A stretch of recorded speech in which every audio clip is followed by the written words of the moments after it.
Hey everybody, Dia Davidson here with another conversation on race. This time we're going to be talking about LGBTQ and Black in America. Joining me now is Wanda McCants. She is, of course, the board president for Pride Community Services and a licensed therapist. Welcome, Wanda. Thank you. Thank you for having me. All right, let's talk about this. LGBTQ and Black in America. Mm-hmm. Two very distinct energies.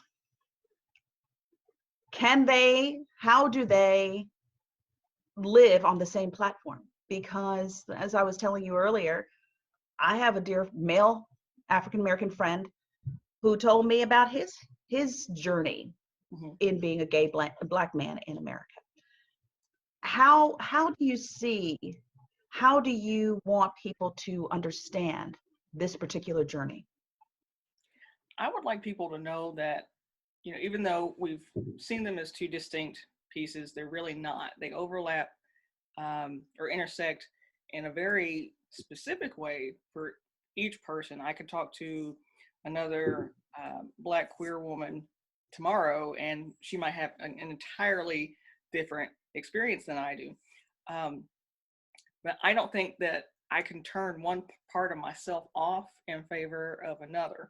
When I walk into the Pride Center, I'm still all of the same. You have a Black queer woman who's cisgender, a massive center, and all these different things. And those are just parts of me. I don't necessarily go into a space and say, "Oh yeah, I'm just Black today." Right. Black woman, so you kind of take it all. It's like a complete package deal. Definitely. Do you find that the Black community, especially our older individuals in the Black community, are understanding of LGBTQ, are able to find a place in their minds to be able to deal? Because that was a lot of sort of the issue in the beginning, that there was a lot of resistance. We were going to pray it out, right? We were going to lay oil. We were going to put claws on. We laugh now, but that was real, and not all that long ago.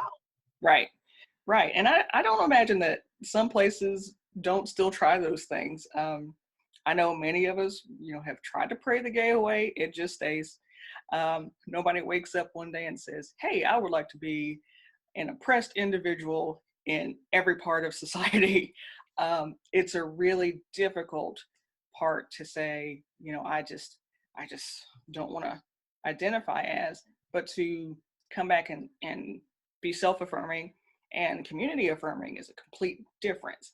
So with African American folks, especially older folks, it's interesting when we can kind of say things like language, how we describe ourselves as, say, a millennial versus, somebody who might be a baby boomer, and saying, "Oh, well, I identify as queer," and there is this immediate pushback. Whoa.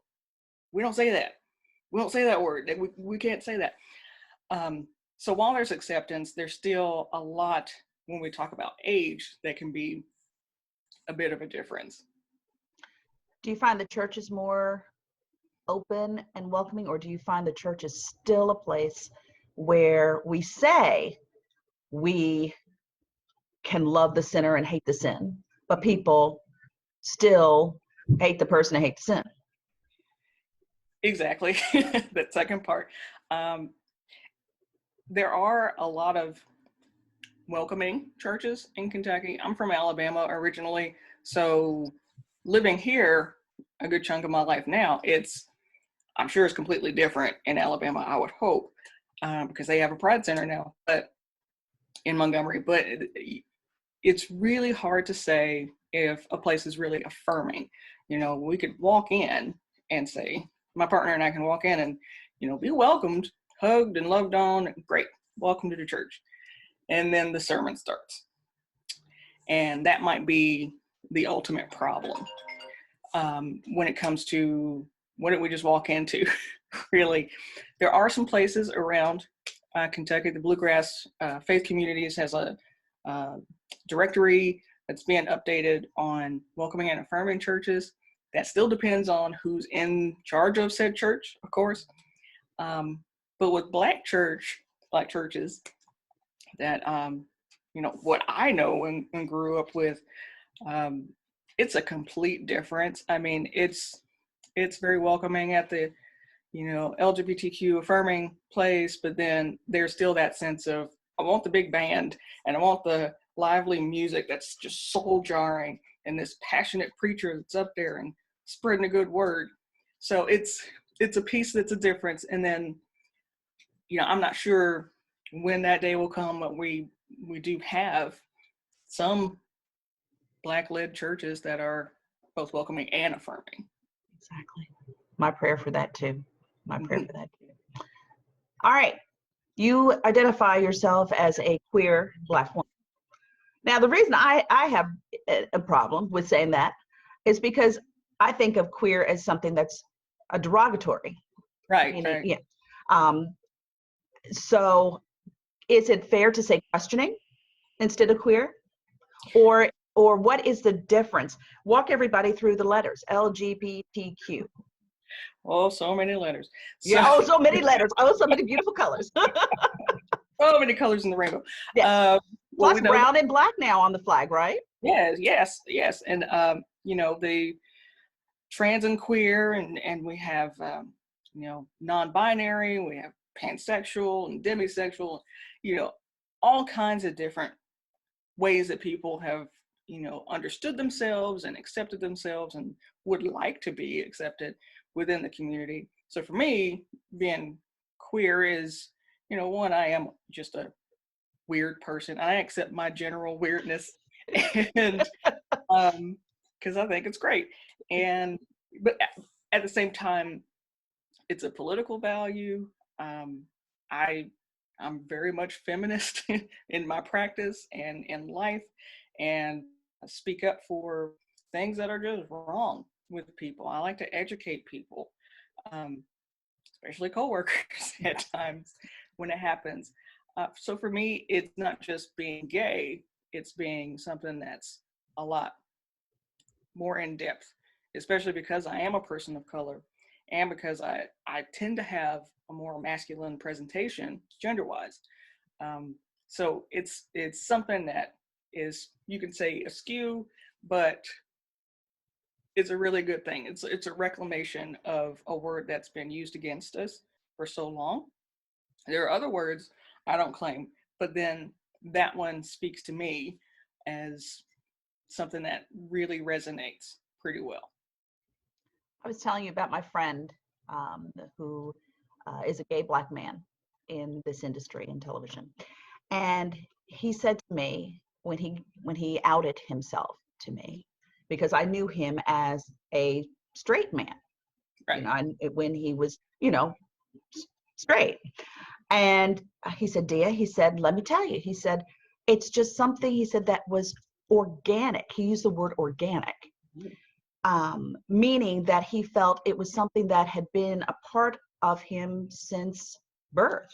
Do you Definitely. believe that? Or do you think it's like some people say, well, you just had a domineering mama, or there's a daddy issue, or there's an escapism? Or is it like he said to me, it's truly organic? He said, because who chooses? He Mm-hmm. says, as a Black man, he says, who chooses to just say, wake up one day and say, oh, I'll be a gay Black man? He's Yeah. because that's doubly hate. That's double Right. hate. Right. Yeah. I agree. I think it is an organic thing. I was born Black, obviously, and then there was a day, many days, years where it was understanding and learning and coming to a place of self-acceptance about who I was, gender-wise, who I was, sexual orientation, all of those different pieces. And it's with a very clear conscience on, what the community feels like. What's your environment like? Being Black, gay in Alabama is already difficult. And then I moved to Kentucky. And kind of like, what are you doing? But and not for nothing, I love Kentucky, and it is home at this point in my time in my life. And it's one of those things that if I walk into a space, you're probably gonna know I'm all of those things, just being real. And one, I don't feel like I should have to, silence myself if I'm in a certain space. If it's about safety, I might reconsider. But if it is a matter of, say, a job interview, you're gonna know because that's a big piece of my career as well. Being queer focused, working with a lot of people of color, and looking at affirming all of those pieces that at some point or another has been oppressed, has been downtrodden, and really supporting the individual or the couple to be what they want to be. Do you find, I understand that Lexington is ranking very high when it comes to LGBTQ friendliness. Do you Yes, find that that has evolved over time, especially when we have leaders, individuals in power who are members of the LGBTQ community? I do. I think we've been really lucky to be in that space and have that leadership for as long as we did, and to continue on with the same trends. Because the really rocky pieces when you have a change of leadership is, okay, are we going to get scaled back? Are we going to get pulled back? I mean, when we got those the rainbow crosswalks, it was like amazing. Here we are at downtown, right at the courthouse. And I know some people disagree with it, but I think it's pretty great when we can come downtown and see that. And also being in certain companies, certain jobs where we have domestic partner benefits, and there's blatant acceptance of it. I have a primary job, and I mean, it was instant, like, oh yeah, what's a partner's name, and blah, blah, blah, blah. And it was streamlined. So I would say Kentucky's made a lot of progress. There are very much a lot of areas that need improvement, but that's where the work is. Talking about domestic partners and family, let's talk about children. Mm-hmm. Adopting of children, having of children in gay families. Are you finding that there is an understanding and acceptance that, because once upon a time, even foster or adoption agencies were like, oh, no, we can't do this. Yeah. Sort of, what is your spin, and what have you been able to find out from either your own personal experience or couples who've come to you who've been on that particular journey? Because raising children, it's a job. I don't care who you are. You know what I'm saying? You know what I'm saying? But then again, it's the extra layer. How do you raise children? How do you talk to them? How do you combat the negativity that would say, oh, that's this going to create, they're going to see that environment, they're going to think that that's what, how do you get people past that fear, and how do you help them to educate the people who are around them that this is a loving family unit, this is just another family unit? Right. I look at it like, say most of us came from heterosexual parents. Okay. Mom, dad, usually the family unit, and however many kids. So looking at that and making it a relatable piece, we all learned from our families on what was supposedly right, wrong, and what you should do, what you're supposed to do, values. So when we look at our values, it's really hard to say that certain values like trust and responsibility and hard work are different in a parent's situation of heterosexual parents versus lesbian parents. I would imagine those values still tend to stack up in the same way, and our values change every so often. At the same time, I can't say that some friends of mine who, have a child aren't going to raise that child in such the best kind of way that they possibly can with some really solid, grounded values, and they happen to be a queer couple. Versus another group of friends of mine who have kids who are raising them with the exact same set of values. The difference is a lot more openness and being honest and really making it an age-appropriate level of understanding. I don't have to tell the kid about Studio 54. But they gonna see Rue. They gonna see Rue on Vanity Fair now. They gonna see Rue. And I'm gonna tell you, my partner Steve, she loves some RuPaul's Drag Race, and she's 6 months old. Listen, if I could get my waist to look like Rue, Sit that waist. Oh my goodness. Just the walking in heels gets me. Me too. Me too. Me too. Me too. Yeah, but I'm curious, when you decided to let your family know what was in your heart, was it hard? oh yeah, on my end, and building up to that piece, for sure. What were you afraid of the most? Rejection, the being isolated. And I came out to my sister, and my oldest sister, and she looked at me, and I had spent 2 hours just building up to it, and she goes, I already knew you were gay. I was just waiting on. Don't siblings have a way of just like done? It's like, thanks. Yeah. And I tend to think Black mamas know. Black mamas always seem to know. Yeah. And it's, we could talk about it or not talk about it, and you're still that person in the family. That was healing, wasn't it? It is, it's one of those things that makes you go, huh, there's a relief, and you don't have to hold on to it anymore. It's just there. Or hide. Yeah, you don't have to code switch. I can be gay out here, but I got to turn it all off when I go home. Right, right. Do you find that a lot of your clients are still having problems sharing that part, or if they do, the isolation? And there's a lot of sadly, there's a lot of either drug abuse or suicide that comes along with the coming out, if you will.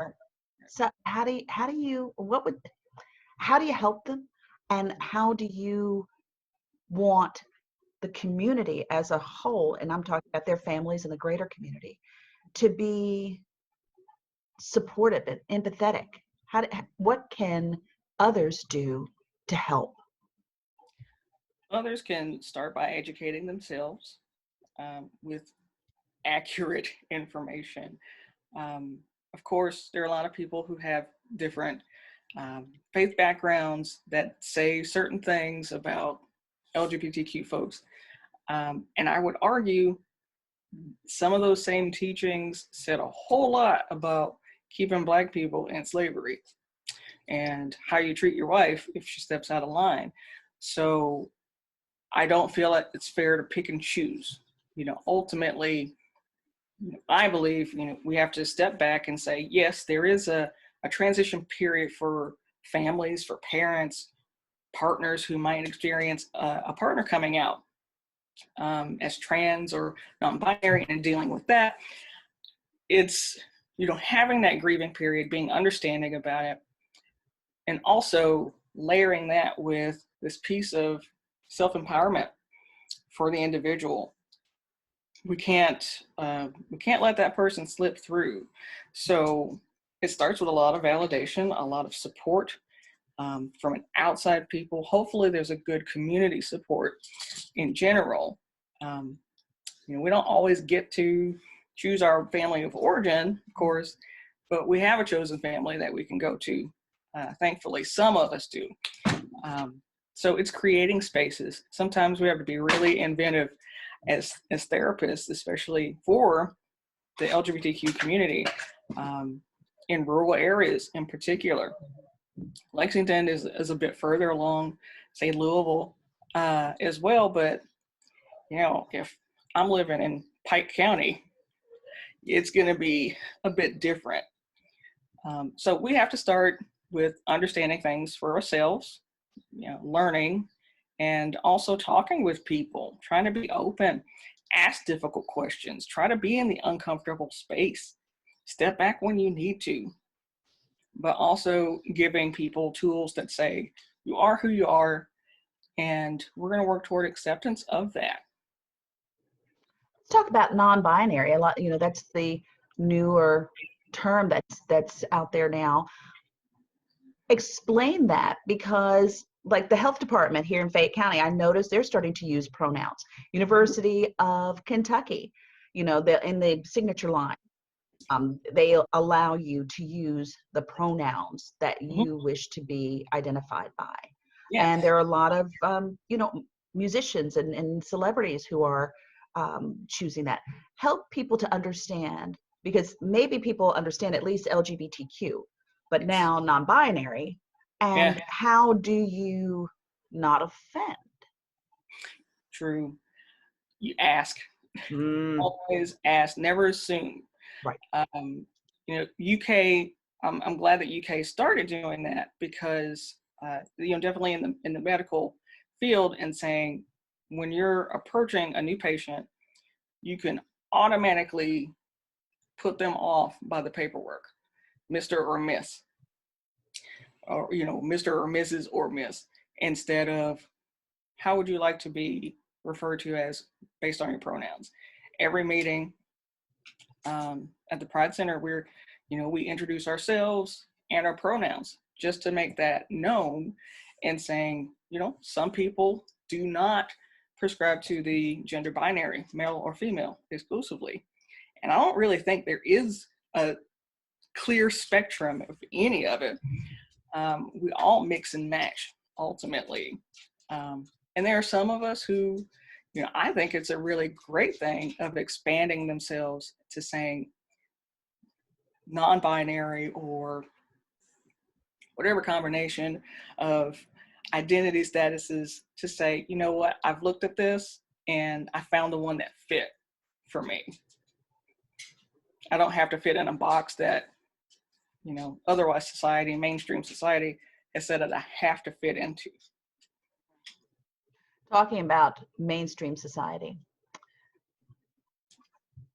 civil rights movement, pride movement, are they two different movements, or are they combined? Is it right or fair to combine the two?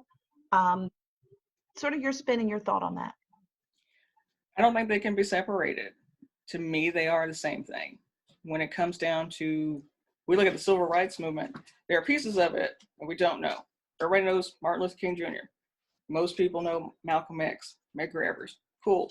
But do you know Abiod Rustin, who is very integral in Martin Luther King's portion of the civil rights movement? However, as a gay man, he had to be pushed to the side. And that was a conversation between the two of saying, I know, I get it, I understand. However, that was going to rock the whole civil rights push. In the 60s, 50s, and 60s. Yes. So we have to put black people first and wait on the gay piece. And it's so problematic because we've always been waiting. We keep waiting. So when it comes down to the Pride movement, or the LGBTQ movement, push for equity, and say even now the Black Lives Matter movement, all of it's the same to me. We can't shut off parts of our identity, sure. And also, if we know that one group of us is down, we have to be present for the other. If one of us is lifted up, what's common is that we forget about other folks. Women were forgotten. Black men were forgotten. Black women were forgotten. Hispanic women are still being forgotten. So when we get to a certain elevated place of some kind of equity, we have to reach back and bring forward other people. So that we can make it together to the Yes. end. Yes. Wanda, thank you. Thank you. Thank you for your time. Thank you so very much for your time and for listening in on this conversation. For more conversations on race in America, be sure to join us on all of the social media platforms. Until next time, I'm Dia Davidson.